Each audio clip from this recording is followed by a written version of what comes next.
Hey guys, this is Gossip Girl PK and today's video is going to be my monthly favorites. These were products I was loving in the month of May and I don't have that many products to begin with. And that's because for me personally, May was just about the 1 month, 1 shadow challenge.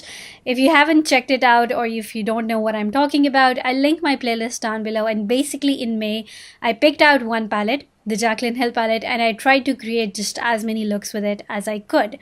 So obviously I didn't want to fuss around with a new foundation, a new powder, anything that could go wrong. I just didn't want to do that. I wanted to stick to things that I knew I was comfortable with, that I trusted.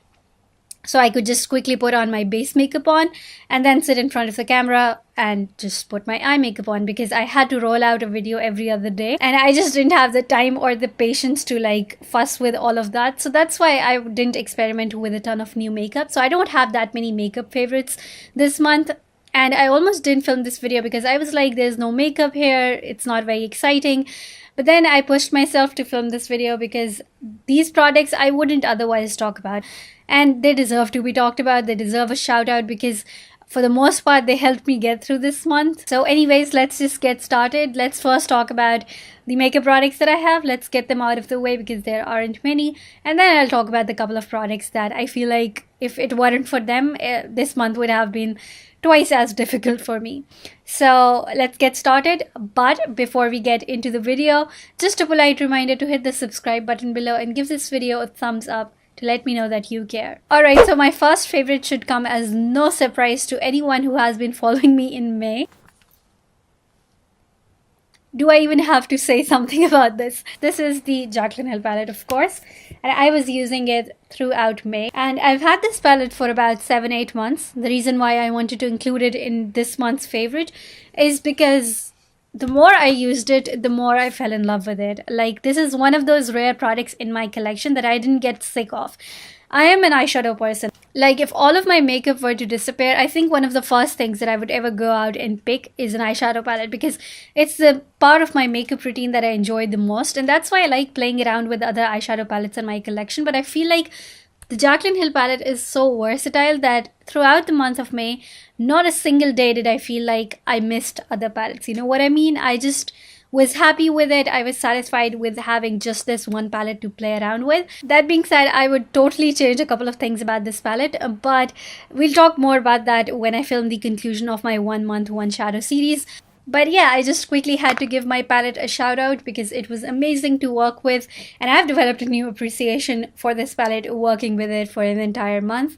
And I'm so glad you guys picked this palette for me to work on for the month of May. Alright, so the next makeup favorite this month is this powder over here. This is by Hourglass. It's called the Whale Translucent Setting Powder. And everyone's been raving about this powder over the last few weeks. And if you catched my last month's favorites, you saw that I picked up one setting powder from Inglot. I have picked up a setting powder from Viseart.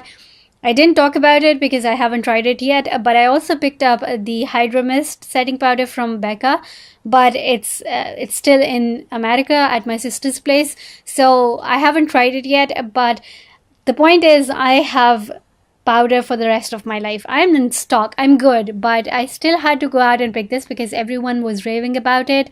And if I ever had to do a video about beauty brands that I have absolutely no self-control with, I think Viseart would be at the top of the list and Hourglass would be a close second. These products are very expensive, but I feel like they're worth every single penny. That's how good they are.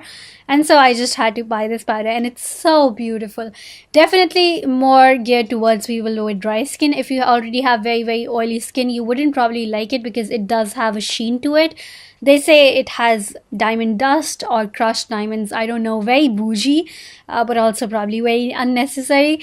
But anyways, it's a beautiful product and it gives you such a beautiful sheen. So I do recommend it, but it's a pretty expensive product. So I wouldn't recommend you to go crazy like me and buy it even if you don't need it. But I mean, if you're in the market for a nice illuminating kind of setting powder and if it's in your budget, then totally go ahead and check this out. It's a beautiful powder from Hourglass. Alright, and then this is the last makeup item that I've been loving this month, and I do have this on my face. This is the Too Faced Melted Matte Liquid Lipstick in the shade Sell Out. This is what I'm wearing on my lips right now, and it's such a beautiful nude, especially for our Asian kind of skin tones. I just find it so very flattering. It's the perfect amount of pink and the perfect amount of brown that makes it so very flattering against our skin tones. So I've been really enjoying this month. It's not my favorite liquid lipstick formula, like it's not one of the most comfortable liquid lipsticks I've ever tried. There are definitely other liquid lipsticks that I prefer as far as the formulas is concerned. I just like it very, very much for its shade. Alright, and then the remaining products this month are not makeup, but they have been so vital this month for me. The first of which is the Cinema Secrets Makeup Brush Cleaner, and honestly, filming a video every other day or every day and then editing it and putting it up was stressful enough. If I had to clean my brushes on top of it, which I don't really enjoy doing regardless of the 1 month 1 shadow challenge, I would have been so stressed.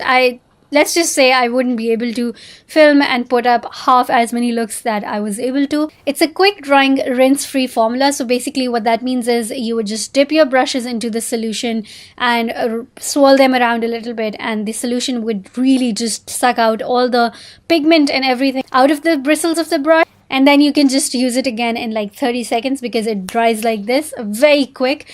And I couldn't do the 1 month 1 shadow challenge without this because I live in a very humid place. So if I wash my brushes, if I deep clean them, it takes a good day and a half for my brushes to really dry down. So I mean, if I wanted to create a look every single day, and if I wanted to use my favorite brushes every single day, which of course I wanted to do both of those things, it wasn't physically possible for me to clean my brushes, deep clean my brushes.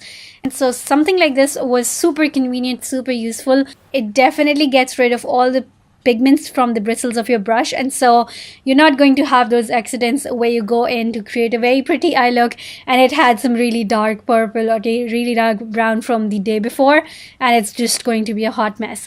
So I really liked it. It was very convenient, and I've had this product for about 6-7 months at this point, and I didn't appreciate it nearly as much as I appreciate it now because I know how helpful this can be. So this next product is such a genius product from e.l.f. I mean, it's not really something out of this world, and you could totally do a similar thing with your finger even, or a Q-tip.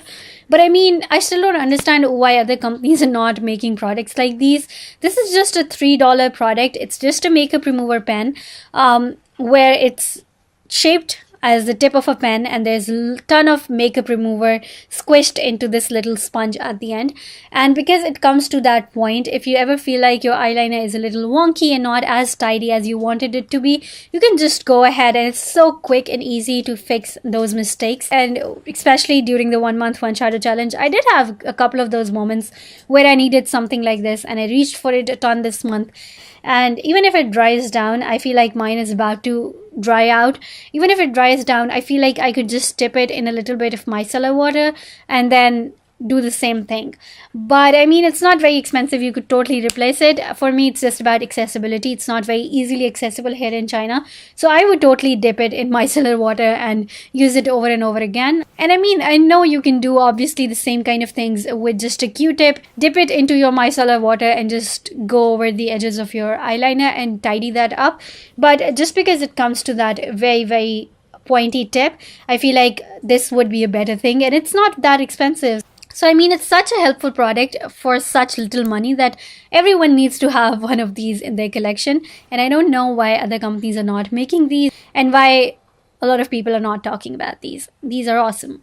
Alright, so another product that I've had for a long period of time, and it's only now that I'm really getting to appreciate it, are these. These are the Shisedo facial cotton pads, and they're the softest, most amazing cotton pads ever. And I ran out of these a couple of weeks ago, and I was like, it's okay, I'm just gonna use some other facial cotton rounds that I've received for free with other orders. It's alright, I just don't need to go out and buy these because they're pretty expensive. Not here in China though. They're very expensive in the US, but Shiseido is a Chinese product, so in China you get them for pretty cheap. So it's not very expensive for me, but I was still like, I still have a bunch of other facial cotton rounds that I was sent for free with other makeup orders, so why not use them? no. I tried that out for a couple of days and then I was like, no, I don't want these. I want my Shisedo ones back because these do not tug at your eyes. Now, I had to remove makeup every single day and I was wearing eyeliner and I was like wearing mascara every single night. So I wanted to use something that was a little gentle on my eyes because obviously my eyes were going through a lot. So these other facial cotton rounds I was using and they were just pulling at the skin around my eyes. Not very gentle, pretty rough compared to these. And so I just rushed to the internet and bought some more of these because these are amazing. These are some of the best facial cotton rounds, very gentle on the eye. And I just love them. I have such a renewed sense of appreciation about these facial cotton rounds that I never thought I would have. I never thought I would feel so passionately about facial cotton, you know? Alright, and then this last product, I pretty much went through the exact same experience as I did with the facial cottons. I ran out of my micellar water. This is micellar water. It's a Chinese brand. I don't know how to pronunciate it. It's Qdsuh. I think it's available on AliExpress. So totally check it out. If you can buy it from AliExpress, do that. It's such a nice micellar water. Does not irritate your eyes, keeps them hydrated and whatnot. I mentioned in one of my previous videos that even though I really love my Vanilla Clean It Zero facial cleansing balm, I cannot use it anywhere near my eyes because it irritates my eyes so bad. It makes them so itchy for days. So I always have to use micellar water to get rid of all the makeup. And of course, when you're wearing a ton of eyeshadow and you're wearing a ton of eyeliner and mascara and all of that, you need a good micellar water that's going to get rid of all of that product. So I ran out of my previous bottle. Of course, this is a new one. I ran out of it and I was like, I have so many micellar water kind of products, makeup cleansing waters, those kinds of things that I just bought on a whim. And I've just been using this for so many months. So let me just go through those. I won't repurchase this. Let me just go through those. And then of course, once I've gone through them, I can just go ahead and buy this because this is the best. But 2 days later, I was like, no. It was the exact same experience with the cotton pads. In less than 2 days, I was like, I need my Qdsuh micellar water back because the other ones weren't doing anything. They weren't getting rid of the eyeshadow, let alone the mascara and the eyeliner. So I was done with it. I didn't want to sleep in with eyeshadow and eyeliner in my eyes. And that's what was happening when I wasn't using this. So in that moment, I decided I need to throw these other micellar waters away because they're not doing anything. They're just cluttering my home. I'm just holding on to them for no reason. And I didn't even feel guilty about throwing them away because they were very, very cheap micellar waters that I just purchased on a whim. And I know I'm saying they were cheap, but as far as the money value is concerned, even this is cheap. Like this isn't that expensive. I think this is around $7, $8, $9 for me. So that's pretty good. And this will last you a good 3, 4, 5 months. And I just think it's high time that I need to stop experimenting with things I don't need in my collection. So I'm happy with this and I'll keep on using this. As far as my eye makeup is concerned, this is amazing to take it off. And I have a new appreciation for this as well. So yeah guys, that is pretty much it. I know it wasn't very exciting. I didn't have that many exciting products to talk about. But these are definitely products that I wouldn't have talked about in other monthly favorites because I would have a ton of other exciting makeup related products to talk about. So I thought it was a good time to give them a little love and appreciation because they helped me this month. These are the products that I would probably not be able to do my 1 month, 1 shadow without. So I just quickly wanted to talk about that. Let me know in the comments down below, what have you been loving in the month of May? What have you not been loving in the month of May? I'd love to chat with you guys about those products in the comment section down below. And yeah, thank you so much for hanging out with me. I'll see you guys in my next video. Bye.